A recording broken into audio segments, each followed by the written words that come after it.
মুডত এখন কি বানছা গামছা বিহুর মতো নাচনা নাকি এইগুলা বাদ দি এই যা কি আনছে খা আজি তোর কারণে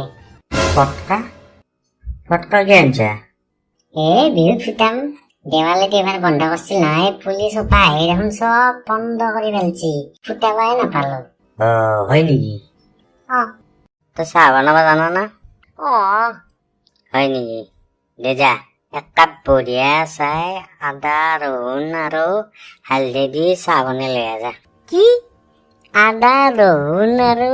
হালধি দিয়া চাহ খাবি তই পাগলা হৈছে নেকি তই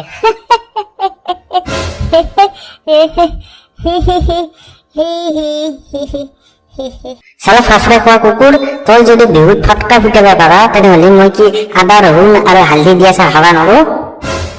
তহঁতৰ দৰে উল্টা চিন্তা কৰা মানুহবিলাখনৰ কাৰণে আজিও আমাৰ অসমীয়াই বাহিৰৰ মানুহবিলাখনে জংঘল বুলি ভাবে আজি অসম বুলি নহয় গোটেই উত্তৰ পূৰ্বাঞ্চলখনকে মানুহবিলাখনে কেৱল জংঘল আৰু ইয়াত মানুহবিলাখনক আদিবাসী বুলিয়ে কয় বহুতেতো কয় অসম বোলে ভাৰততে নাই চাইনাত আছে চাইনাত এনেহেন লাগে সেই মানুহবিলাখনক গোটেই উত্তৰ পূৰ্বাঞ্চলখন ফুৰাম আৰু তাৰ পিছত সুধিম এতিয়াও যদি আমাক তহঁতে আদিবাসী বুলি ভাবা তেনেহ'লে কচুত ঠাৰিত ফাঁচি লগাই মৰি থাক যায় দে হ'ব দিয়া কি বুজি পাইছ ন তই চালক কোনটো সময়ত কি উৎসৱ পালন কৰিব লাগে তাকো নাজানে আৰু তই